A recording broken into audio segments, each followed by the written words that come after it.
Stay tuned for the Joan Quinn Profiles. As an editor for Andy Warhol's Interview, the Los Angeles Herald-Examiner, LA Style, and Detour magazines, Joan covered the social set, the Hollywood hotshots, the international art scene, the mysteries of food, the excitement of travel, and the fabulous world of fashion.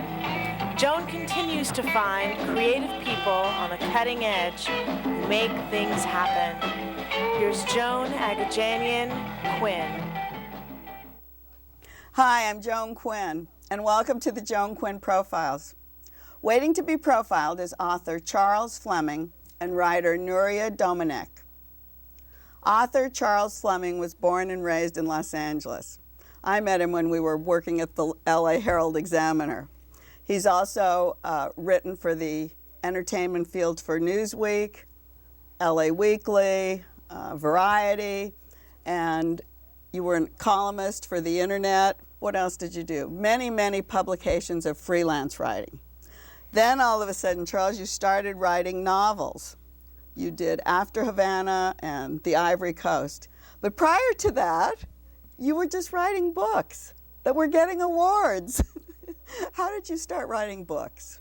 I started writing books because that's what you have to do if you want to survive as a freelance writer. That's one of my questions. I wanted to know how a writer actually makes a living. Well, the hard way. I had been working at Newsweek magazine, and I left there and had started freelancing and was having a wonderful time, very successful with it, writing for Vanity Fair, writing for Entertainment Weekly, Playboy, TV Guide. It seemed like I was doing more work. I had more work than I could possibly do, and I wasn't making any sort of a living. But were those people calling you, or you didn't have an agent at that point? No, and I don't think one does have agents for magazine work because there's simply not enough money to make 15% of it interesting to an agent. So that's what I wondered too. You generate it all on your own. Yeah, and so you were generating it actually, and writing a lot. Working a lot. I mean, working harder as a freelancer than I had been working as a staff writer. And then you wrote this book on Don Simpson. I wrote a book called High Concept about the life and times of Don Simpson, who you remember with his partner Jerry Bruckheimer was the big thing in movies in the 1980s, the man who made Flashdance and Beverly Hills Cop and Days of Thunder and Top Gun and all these monster movies. Did you know him? I knew him a lot, yeah. When I was covering the movie business for Variety and then and Herald Examiner and later for Newsweek, he was a pretty good source for me. Was he friendly? Sure. He was a terrible gossip and a guy who really understood the exchange of power that goes with the exchange of information. So it was great for a journalist. He was a terrific guy to talk to because he always knew. He wasn't always dependable because he wasn't a reporter, but he heard more stuff than anybody I knew. So you could always call him and say, I understand something's going on at Paramount, what are you hearing? Or I understand Heidi Fleiss is just about to be arrested, what are you hearing? And he knew everything about gambling and about hookers and about movies and about sports. And he wasn't reluctant to tell you? He was the kind of guy that, off the record would tell you anything. On the record, of course, he had to drink at the same trough as everybody else, so he tried to keep it pretty clean. Does that hinder what you're doing? Because so much of that happens in Hollywood. They want to tell the story, but they don't want it known who's told the story because they have to be with their friends? Well, that's part of the problem, and the other part of the problem is there's an enormous amount of disinformation that's disseminated in Hollywood. People who are trying to sabotage film projects, trying to sabotage other people's careers. The talent pool of big actors is so small that if your film is about to be the next Bruce Willis movie, but Bruce is looking at 3 other scripts, you might be inclined to sort of put out some bad information about those projects in the hopes that you'd, make yours be the one that's going to go next. But is that really true? Do they really do that? Oh, absolutely. Absolutely. It's very, very common. It's so hard to believe because it's so devious. Why is that hard to believe? I know, it's hard to believe. It's hard to believe that the people can be that devious. And it actually works. Well, it works a lot of the time. And it backfires a lot of the time as well. Right. One of the most famous stories of that in the 1980s that a lot of us reported on was the battle that was going on around Arnold Schwarzenegger, now our governor, and this movie that he was going to be making called The Last Action Hero. Apparently he was up for 2 or 3 other movies and decided to do that one instead.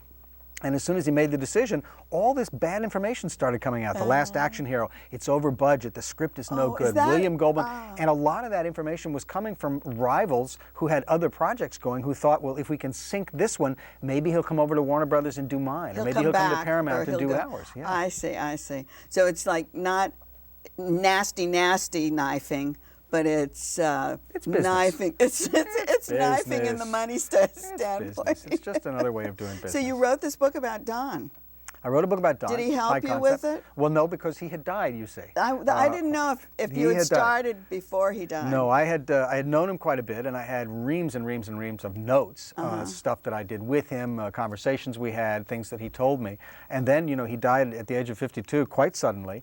Not quite suddenly if you were his doctor, because if you knew the amount of medication he was taking and the amount of illegal drugs he was doing, you would have thought that, in fact, his death was overdue. But the people who knew him didn't know he was as sick as he was, and he dropped dead at the age of 52. And shortly after that, a publisher and an agent came after me and said, we really think this is an interesting book about Hollywood, if we can look at Hollywood through the life of Don Simpson.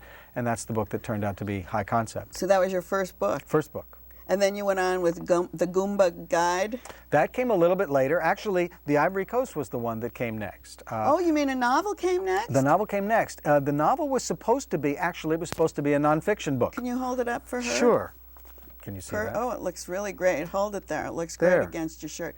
And it was going to be a nonfiction book originally. I had heard for years and years and years about a hotel in Las Vegas called the Moulin Rouge, which opened in 1955 as the only ever casino that was created for blacks. And for about 6 months in the summer of 1955, this was the hottest thing that Las Vegas had ever seen. It was the only place, because at that time, you know, there were a lot of black entertainers, big talent that went up to Las Vegas to perform, but they couldn't stay in the hotels or eat in the hotels or drink or dance or hang out in the hotels. Yeah. So this hotel became, after hours, the place where everybody mingled, the only place where these people could hang out together. Thus, the Ivory Coast, Africa, Ivory Coast. You've got it figured out, black and white together. So I went up there thinking I would research this and write a book about it, about this great hotel that came and went. But ultimately, there wasn't much of a story there. So when I called my agent and said, you know, there's not really a book there, he said, yes, there is, but maybe it's a novel. Why don't you try it as fiction? Why don't you write a few sample chapters and see what you come up with, and maybe we can sell something. That turned into this, and that now has turned into this. This is the sequel to The Ivory Coast. This is after Havana, which is in Havana, Cuba. Yeah. But first of all, the Las Vegas thing, and to start writing a novel as a journalist, and this is what I could never figure out. I always needed the facts. I needed the story in front of me and the facts that were presented. You have to make up the story.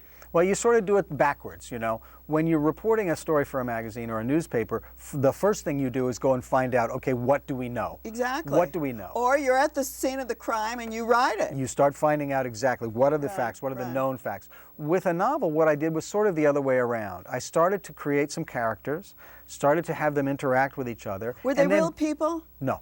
They weren't. The central characters that you were are not. thinking of that you'd met up there. No, they weren't. They weren't people even that I know. I mean, I can't point to Deacon, who's the main character in The Ivory Coast. I can't point to anybody that I know and say, well, he's pretty much like that guy, or pretty much like this guy. These are, you know, creatures from my imagination. But then what you do is then you go back, and because you're writing a book, 1955, Las Vegas, and you want it to feel like a real place, then I went back and did all the research to make sure, as I went through and wrote and then rewrote, to make sure, you know, well, what kind of car would he have driven, and what kind of a wristwatch would he wear? And that's what I was wondering, how you found those facts then. Did a lot of time in the library, a lot of magazines, a lot of old newsreels. And then how'd you come up with the storyline? It presented itself. You know, one of the astonishing things about writing fiction is if you're doing it right, once you begin, if you trust the characters and let them take shape in your mind and then on the paper, the events begin to suggest themselves. You don't have to create it ahead of time. I know some novelists work from outlines and know ahead where they're going to go. Absolutely not. How long did it take to write it? It was very fast. It was about 4 months to write, and then another 4 months or so to rewrite. So it was like writing a story for you. It was like writing a long story. Journalism, a long story. Yeah. And then, did you go to Havana before you started after Havana? Absolutely, absolutely. I knew when I finished this book, I said to my publishers, you know, I think this is a series of books, and I think I know where the next one is going to be. I'd like to take it from 1955 in Las Vegas to 1958, 3 years later, in Havana. But with the same people? With some of the same characters. Oh, because you used Las Vegas and After Havana. You used the gamblers. Exactly. Oh, see, I hadn't read The Ivory Coast yet. Well, what happens so at the end of... I started with After Havana. What happens at the end of The Ivory Coast, I won't give it away, but what happens at the end is Deacon has to leave town. Oh. Things have not gone well, and he has to leave town. And he floats around for a couple of years and then lands in the only place that makes sense for a guy like him. He lands in Havana, where there are gamblers and gangsters and showgirls and music, which is that's the world he knows. And of course, you are in Havana during the Batista time. Sure. And Castro's still in the mountains. This is just at the end. It's the very end of that period. Castro and his men are beginning what will be the final assault on Havana at the end of 1958. And of course, you know, New Year's Eve 1958, famously, the Batista government fails. Batista leaves the country, and the Castro and his revolutionaries move into Havana. Well, you talk about some of the revolutionaries, but you don't use the same names. You just talk about them as being... I use only the names of Fidel Castro, Che Guevara, and I believe Camilo Cienfuegos is another of them. Right. But they are not really characters in the book. They are people who are on the landscape, but we don't see them very much. They're in the news. The other people are all... You talk about the cars. You talk about going to the Havana Libre for music or whatever. Yeah. It was actually probably the Hilton. There was the Hilton there. It's not there anymore, obviously. It's the same building, but it has a different name now. Right. That was actually just opened that summer, the summer of 1958. The Havana Hilton was the big thing that was about to open when, of course, everything fell apart. So did you have to, you went for a trip to Havana. Did you have any trouble getting in? No, you not went any. on a license, well, obviously? This is not the sort of thing we talk about on well, television. Well, I went on a license. You did You did it the right way. We did it. But at the time, did you have to go back again? No, I've only been there once. Oh, so you just did it all I spent 2 weeks there. Spent a lot of time in the library before and after, of course, also. And, you know, because of the internet, there's an amazing amount of stuff available for a researcher. I thought it was interesting because you talked about the Parque Central, and we stayed at the Hotel Parque Central. But when you were there was no Parque Central Hotel. No, that's new. But you were talking about the Anglaterra, which was across the street, which we could see from our hotel. Yeah. So I was really conscious when I was reading this about the parameters that you put on the 50s. Well, you know, the interesting thing about writing about Havana in the 50s, which is very different from writing about Las Vegas in the 50s, is all you have to do is go there. I know. Nothing has changed. Just the very economy, few things. Well, but not much. I mean, you go to Las Vegas and you want to, you know, sort of take a look at the Sahara in 1955, well, there's not even anything there remaining of it. I know. Whereas if you want to go and see the Hotel Inglaterra and the Parque Central, well, it hasn't changed very much since Graham Greene wrote about it in Our Man Havana. It's virtually unchanged. It just put another fresh coat of paint on it and it would look the way it did in 1958. Yeah, so that was an easy thing for you to do. Well, it certainly, it made it very easy to go there and envision the city as it would have been. And it made the research easy because if I've got a character who's fleeing across Havana and I want him to take a taxi cab to this corner and run through this park, you don't have to stop and go, wait a minute, what was it like then? Yeah. You know, was that before the freeway? Was that before the airport expansion? True. You know, there has been so little of that in Havana. So much that you've told us today, I think, is probably what you teach in your class at SC, because you teach a journalism class there. I do. And are some of these things the things that you've talked about? Well, certainly. The funny thing is that the fundamentals of writing a novel and the fundamentals of writing journalism are really not that different, because they all have to do with observation. They have to do with paying attention, listening to people, capturing voices, capturing looks. Being a great observer is the thing that will help you become a great reporter and will help you become a great novelist. And so what I teach is not fiction writing in my entertainment journalism class at USC, but certainly that same level of paying great attention to what is going on in the world around you so that you can accurately report it. It's harder to report because there are fewer outlets. Do you find the business has changed, yeah. Yeah, and especially if you're an entertainment journalist, as I have been, if you're reporting on the entertainment industry, because the balance of power has shifted in such an interesting way. You know, when I was at the Herald Examiner, when we were at the Herald Examiner, it was possible to simply call a studio and say, listen, we're thinking of doing a feature piece on so-and-so in such and such a movie, and they would open the studio gates and say, well, come to the set, come have dinner with the director. We're going to be on location, come and stay with us. Not anymore. You know, Entertainment Tonight gets those invitations and Access Hollywood, but not not the print media. But there isn't as much print media, and of course they've put all of their eggs in the electric media basket. No, I think they've had to. You know, the print business is not a great business to be in anymore. But it's so great to be on an airplane or to go to bed at night and take something like this that's entertaining. Well, thank goodness apparently there's good business in books, because the book companies are not going out of business, and they keep making it possible for you to bring authors on here who all have these new books to talk about. So thanks, Charles. Thank you. Thanks for coming on. And thanks for watching just now. And we'll be right back with Nuria Domenech. So don't go away.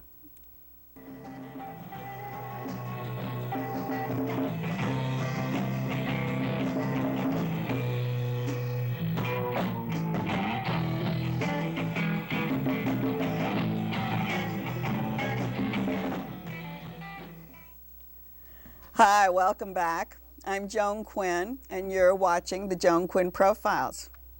Writer Nuria Domenech was born and raised in Madrid, Spain. She attended the University of Complutense, I probably said it wrong, it's so hard to say, but became disenchanted with the school. Why was that? The one in Spain? Or in Spain. Yeah, it was so much fun just being there and meeting a lot of people and making some of my best friends for my whole life. And but I started coming to the States, and I just fell in love with it. Then why didn't you, what was going on at Complutense? What kind of school was that? It's just like, it's a public school, you know, it's in Spain, and it's right in the middle of the city where all the bars and everything. Oh, it is? Yeah. I thought it was all the fun is over there. You know, you say you're going to class, but then you skip the class and go and have beers. Oh, I see. Oh, I thought so it was... yeah, some good times. I thought it was just all about numbers and that you had so many math classes. And I studied, because I started studying political sciences, and then I studied with statistics and this statistics, and that. Yeah, and I was like, okay, I think I'm gonna switch. That's what I was wondering, because I thought, this woman, how's she gonna be studying statistics the rest of her? Yeah, no, I just couldn't do it. I thought I was gonna like it better, but I didn't. So I said, okay, what do I really have fun doing? Writing. Oh, is that what happened? Yeah. Then you went into advertising? Yeah, then I was working for advertising. Then I started to do production for fashion companies. Oh, you did? Yeah, and that's the way, when I started doing the photo shoots and all that, I started to work for Hola magazine. Oh. It's like kind of in-style magazine, but over there. Hello. Yeah. Is the name here? Yeah, well, it's the same owner, same everything. Hola, but it started there, didn't it? Yeah.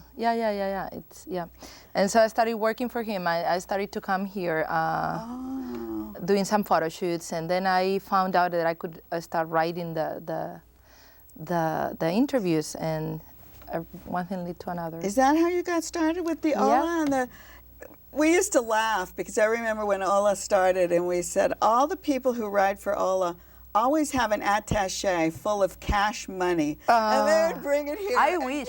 If there is one, you would never see me again. I said, okay. That was what we used to say. They could get anybody to do an interview with them, because they would just hand over this money. No, I wish. I wouldn't be here. I'd be running out with that money. The other thing, though, but working for them, other than a stylist, but as a writer, yes. You took a lot of classes at UCLA in writing. Yeah, because that's how I could make my money, working for Hola. And then I always. But how did you do in the classes? I mean, they were in English, right? Yeah, and you were pretty yeah. fluent in Spanish. Are you saying something about my accent? A little bit. No, but I mean, it must have been difficult for you to switch over. I understand much better than I can speak. So that's it. So it was easy to take those classes? Yeah, I loved it. It was so much fun. I just loved it. You took creative writing? Yeah, writing with emotions, screenwriting. Well, did you do anything with the screenwriting part of it? I was working as a screenwriter for Telemundo and for Univision. Well, and the one group that you were writing for, I think you were the only woman. Yeah. Tell us about that experience. That is a couple years ago, Univision started to record the first sitcom ever that they produced. And that was in Florida? And that was in Florida, because they usually bought everything from Televisa up to that moment, and then they started to produce a few shows, and then they said, let's try a sitcom. They used to buy it from Televisa? Yeah. Oh, and I all over see. the world, but basically, they had an see. agreement. And so yeah, we were 4 writers. So you had to start creating your own material. They had an idea for a show, and so somebody called me and said, they're looking for writers, and I think you can do it. And so they asked me for 4 pages, and I wrote the whole script in 3 days. I said like, and so they loved it, and they hired me, and it was a great experience. But you had to work with a group. Yeah, we were 4. Yeah, I'm not sure I'm a very good team worker, even though we're 7 brothers and sisters, and I'm used to all the fuss and everything. But I was the only woman. Well, I think that's probably very difficult in a macho-oriented society. I'm sorry to say so, but yeah, a little, not much, but it's, of course, and these guys, I don't know, people from Latin America are so sweet. Sweet? They are very sweet, and when they talk, they have such good manners and everything. Oh. And then there I go, and we in Spain, it's like we're so to the point. Totally different? Totally different. And then I think sometimes I hurt people's feelings just because I'm so honest, and I just say whatever comes to my mind first. And then they were like, I love them. They are still my friends and everything, but it was interesting because of that, They had a team, and then it was me. I see. That was at Telemundo. That was Univision. But and then did you work at Telemundo as a writer? Before, Oh, you before. wrote, that's why they knew who to get. What were you doing there? I started working as a writer-producer for promos and things like that. Oh, I and see. then I started a telenovela. That's what I was going to ask you about. A telenovela is what, like a daytime? Like a soap opera, kind of. Yeah, my father he was like so upset. Why? In a funny way. He was it wasn't porno. No, it wasn't porno. But the thing is that he's a very clever man and very intellectual, and he will go like, oh my God, I have a daughter, and she's writing for Hola and doing telenovela. What did I do wrong with her? Instead of saying how great she's like. But he was kidding, of course. He just. But tell us a little a telenovela then. Maybe it's different from what we think about. Have you ever seen like Univision or Telemundo that you just clip through it? But you can't understand. And then you see people crying or laughing, or somebody killed your mother and you were married to your brother and you didn't know. It's so dramatic. I didn't like that at all. Oh, that's what it is? Over dramatic? Yeah, it's so dramatic, and I just don't like it at all.